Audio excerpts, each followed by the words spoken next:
Ladies and gentlemen, I wanted to do this video earlier on today, but I had to go to work, so I'm happy about that. Wonder Woman. Wonder Woman is now currently, as of yesterday, August the 14th, which is Monday, I believe, $402 million and some change, which is awesome. And Spider-Man Homecoming has crossed the $300 million mark domestically, $307 million and some change. I want to also show you that it crossed another landmark. It crossed the $700 million mark with $702 million and some change. Wonder Woman is yet to cross the $800 million mark. It's about less than $3 million away from it. So that's interesting. But what I really want to talk to you guys about is not the domestic Cume, because the domestic Cume for Wonder Woman, I don't think Spider-Man Homecoming is going to even come close.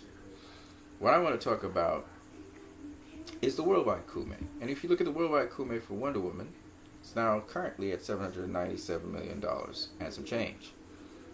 But Wonder Woman has not exploited all markets. That is to say, the foreign box office, it still has Japan to still show the movie in. With Spider-Man Homecoming, it has Japan and possibly China to show this movie in. So what I really want to talk to you about is a race between Wonder Woman and Spider-Man Homecoming to see who could actually have the biggest worldwide Cume. Now, John Campea believes that Spider-Man Homecoming is going to edge out Wonder Woman at the end of the day because it has the Chinese and Japanese market still to get to.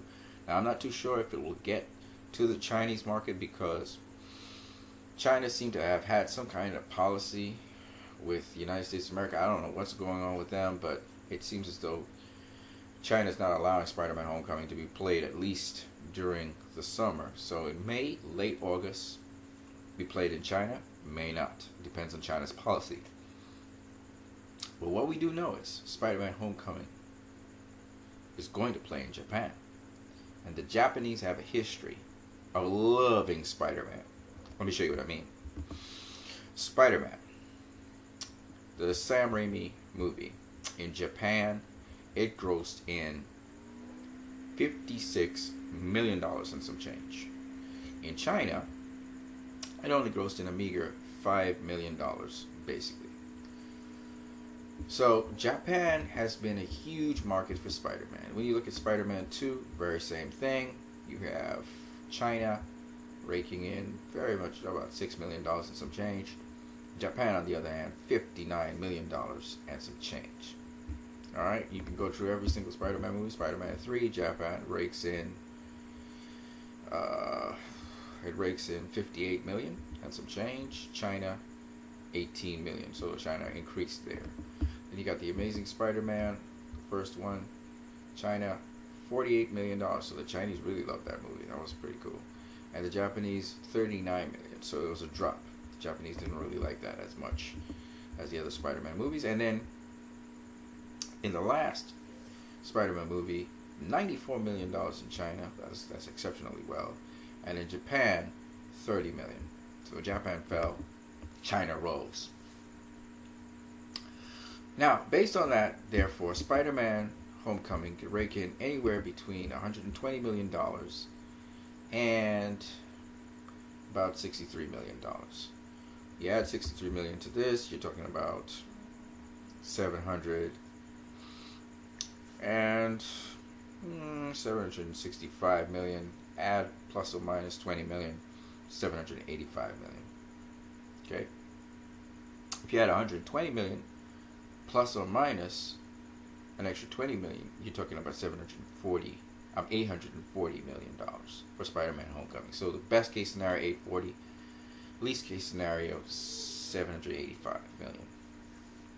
Now, seeing that China may or may not show Spider-Man Homecoming, the grosses for that can be anywhere between whatever Japan has, which would be 760 something million to 750 something million. Either way, it's still a huge amount of money. It won't ever pass Spider-Man 3. Spider-Man 3 grossed in $890 million. That's not happening. Almost $891 million. Now, having said that, that's what Spider-Man Homecoming could rake in. Wonder Woman, on the other hand, how do we tell what it will rake in via China? Well, let's look at Batman v Superman and the numbers that China actually raked in for that movie. Not China, but Japan, sorry. Japan raked in $16.5 million.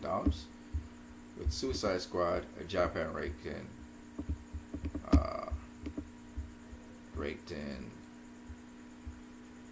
$15.6 million, and for Man of Steel it raked in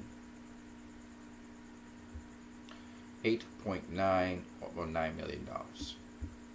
So that means, added to this given total here, we're looking at $9 to $16 million, or $17 million. So we're looking at a number of $815 million at the top end, and at the bottom end, somewhere between $806 million. Now, of course, Wonder Woman can do better than Batman v Superman and Suicide Squad, which means it will carry it somewhere to the $820 million. So John Campion may not be wrong about Spider-Man Homecoming, even though I think the more realistic figure for that movie is somewhere around $810 to $820 million. But if Wonder Woman makes $815 million overall, that's not bad. If it makes as high as $820 something million, that would be great as well. So when I look at the projections, it's possible that Spider-Man Homecoming could pass Wonder Woman, at least worldwide, as well as it is possible that Wonder Woman may stay in front and keep the charge.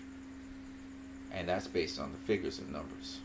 So, I hope you enjoyed this video. You guys have a great one.